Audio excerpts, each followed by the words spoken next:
Yo, what's up guys? Dos Terribles Dorobos ang Daniel Sinochong seri mo ng Paranaque. Ayun, meron tayong ngayong bagong content, bagong re-review mula pa rin syempre kay APTV, Arvin Polo TV yan. Isa na namang makabuluhan at isang content na maibigyan tayo ng kaalaman. 10 pinakadelikadong bilanggo sa buong mundo. Yan, 10, top 10 most dangerous criminal in the world. Yan. Para may idea kayo, hindi yung puro kayo, YouPorn. Sige, game. Panoorin natin to at bigyan natin ng makabulong komento. Gia! 10 pinakadelikadong bilanggo o preso sa kasaysayan ng mundo. Ang mga tao ay may iba't ibang uri ng kwento. Meron ditong mabait at meron din namang masama. Pero ano kaya ang mga nagiging dahilan nila bakit sila nakakagawa ng mga karumal-dumal na krimen na masasabi natin hindi gawain ng isang normal na tao?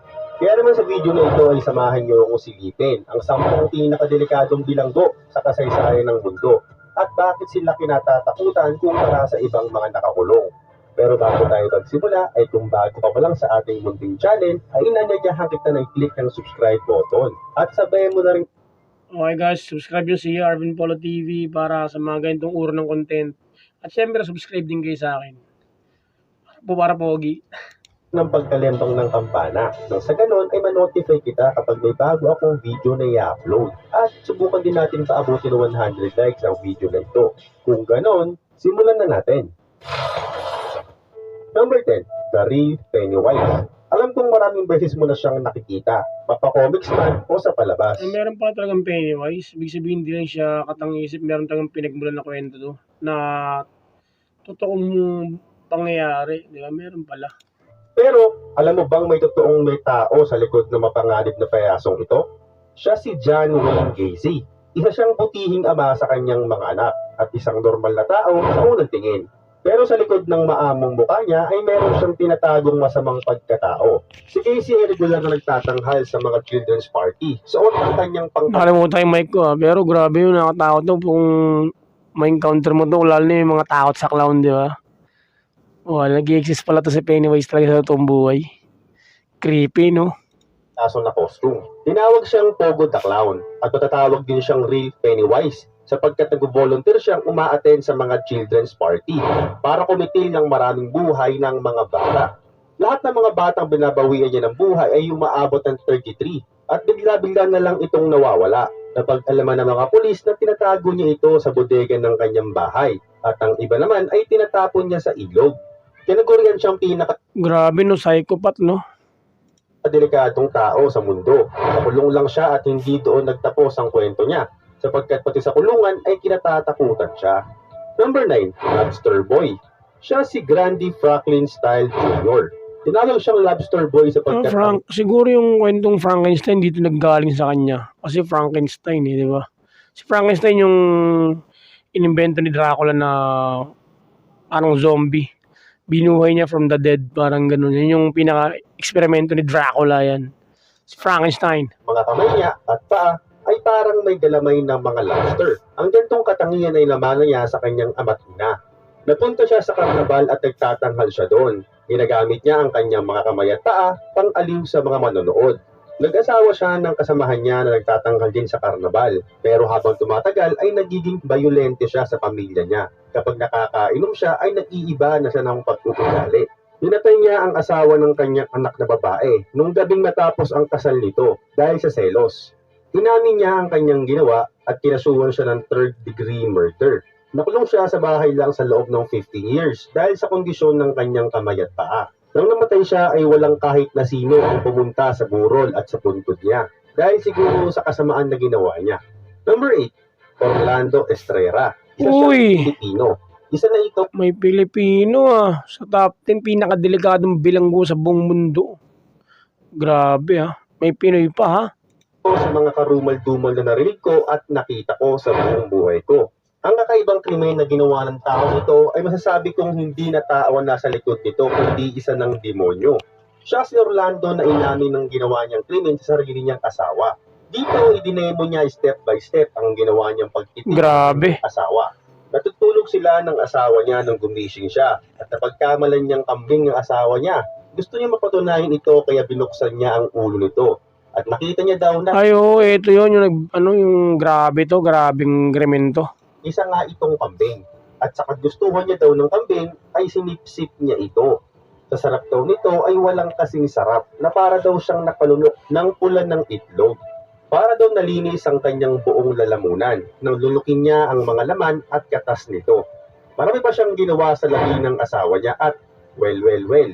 Mag-iwan na lang ako sa baba ng link para buong mapanood ang video na iyon. Hindi ko na talaga kaya i-explain ng buo ang ginawa ng taong iyon. Ang video na iyon ay kuha at ibinalik Grabe, no? Biniyak yung Ay, grabe. kita ng bitag ni Idol Ben Tulfo.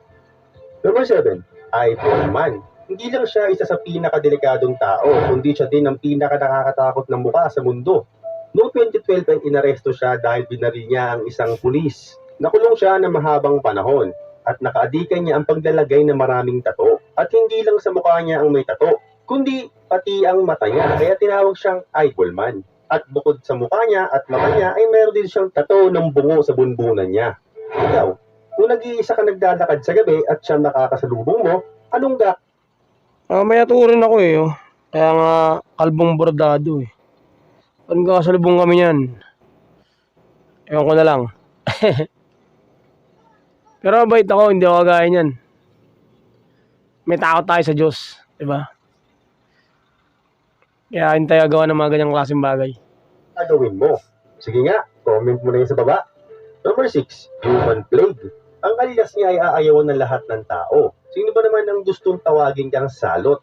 Pero ito ang tinawag sa taong ito sapagkat siya ang numero 1 sa listahan na pumatay ng maraming tao sa isang aksidente daw. Isa siyang tigapagluto sa mayaman na pamilya sa New York. Sa tuwing siya nagluluto ay nagkakasakit ang mga kumakain. Nang lumaon ay hindi lang nagkasakit ang mga nakakain, kundi binawian din ng buhay. Nakulong siya at inimbestigahan ito ng mga pulis at napatunayang isa talagang itong coincidence sapagkat piski siya ay nagkakasakit sa pagkain na niluluto niya. Nagkukunwari din siyang walang kinalaman sa mga nangyayari, kaya pinalaya siya ng mga ito. Pero matapos ang ilang dekada ay nakita ng mga pulis ang diary niya at nabasa nila na lahat pala ng paglason ay kinilano niya. Number 5, hands-on. Tinawag siyang hands-on sapagkat kamay lang ang ginagamit niya sa pagpatay ng mga tao. 5,000 na ang mga nabawian niya ng buhay sa pamamagitan lamang ng kamay. Grabe, parang siya yun, bato sa yan ah. Nangyari ito noong panahon ng Ottoman Empire. Kumikitil siya ng 4 na buhay kada araw sa loob ng 5 taon. Pero paano nagagawa ng mga kamay niya ang kumitil ng maraming buhay? Pinupuntirya niya ang masailang bahagi ng katawan ng tao. At ito ang bones. Pinipiga niya ng sobrang higpit hanggang sa babasag ang mga bones nito, hanggang sa bawian nito ng buhay. Malalakas ang kamay niya sapagkat isa siyang hardinero ng mga panahong yon. Isa siya sa Grabe, no? Pinipigay yung balls. Alakabs ka ba? aming pinatay sa kasaysayan gamit lamang ang kamay. Number 4, the Red Reaper. Isa siya sa pinakabayolente at serial killer noong panahon ng Sovietera. Humalay siya at kumatay ng 43 na mga babae kasama ng mga bata sa pagitan ng 1978 hanggang 1990. Inamin niya ang kanyang ginawa at nakalimutan niya na kung saan inilagay ang mga labi nito. Hindi na kailanman nakita ang mga taong binawi. Grabe, no? Clip to na kriminal. Parang yun. Puta, grabe to.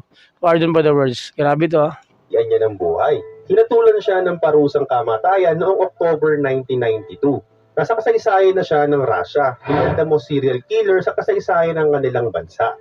Number 3, Ted Kaczynski. Nagugulat ka sa taong ito, isang napakatalinong kriminal. Mukha ni Wolverine, ah. Isa siyang mathematician professor na iniwan ng kanyang karir para maging isang professional bomber. Marahil narinig mo na ang alias niyang The Unbomber. Siya lang naman ang taong naglagay ng bomba sa malaking parte ng Amerika. Ang ginagawa niya ay nagpapadala siya ng mga kargamento sa mga bahay ng mga negosyante na may kalakip na bomba. At binabiyahe niya din ang mga bomba kung saang-saang lugar sa Amerika. At tinatanim niya ito sa mga matataong lugar. Nakulong siya ng Grabe, no? Grabe, maraming napatay ito kasi damay-damay yan, bomba yan eh. habang buhay at hindi siya pwedeng makalaya sa kulungan. Number 2, Joseph Edward Duncan III. Ang taong ito ay isang murderer at bayolente. Nagawa niya ding manghalin ng mga batang babae nang siya ay nagdidinita pa lang. Binahasa niya ang isang therapy sa edad niya 16 years old at nahatulan siya ng 20 years na pagkakakulong at sa kalaunan ay nabigyan siya ng parol at nakalaya siya. Matapos niyang makalaya ay humali ulit siya ng 3 batang babae at pinatay niya ang mga ito. Nakulong ulit siya at nakalaya na naman at kinidnap niya ang pamilya niya at kinitil niya ang mga Paano siya nakakalaya na papatunayan sa kulong mabait siya, no? Kaya naibigyan siya ng parol. Di pala yun, pwede pala sa kanila yun. bata sa bahay ng pamilya niya. Lahat ng yun ay nakita sa CCTV at nung nangyaring yun ay hinutulan siya ng kamatayan. Number 1, Bobby Jolong. Kinilang-kilala ang taong ito sa Amerika bilang napakalupit na tao. Gumahasa siya ng 10 babae at matapos na itong gawin ay kinitil niya ang mga buhay nito. Kumikitil siya ng tao kada 1 linggo sa loob ng Oh, grabe, rapist na serial killer. 8 buwan. At iniiwan niya ang mga labi ng mga kinitil niya sa kakaibang posisyon ng katawan na nakatali pa ang mga kamay. Nakasadong dumanas ng hirap ang mga taong dumaan sa kamay niya. Ikaw, may naisip ka ba dahil Grabe, no? Dapat yung silya electric yung mga ganyan. Grabe. bakit nila ginagawa ang mga yon? Para silang mga buhay na demonyo sa lupa, no? Comment down below. At dito na magtatapos ang ating munting video. Kung nagustuhan mo ay maaari ka bang mag-iwan ng isang like at subscribe na rin ng ating YouTube channel. Yun, subscribe ko kay Idol Arvin Polo TV. Yan, at click nyo rin yung notification bell para update kayo sa mga ganitong uri ng content. Yung mga top 10 pinaka yan. At syempre, subscribe din kayo sa akin kung di pa kayo nakasubscribe. Yeah. Maraming salamat. Yeah. Ito nga po lang yung lingkod. Dos Terribles de Robos. Sandal niya si 8-11. Yun. Kung meron kayo ito gusto nyo ipa-review sa akin or bigyan natin ng makabuluhang panghihimay. Yan. Comment nyo lang dyan sa my comment section. Salamat mga idol. Salamat mga utol. Yeah. Ito nga po lang yung lingkod. Kalbong bordado. Yeah.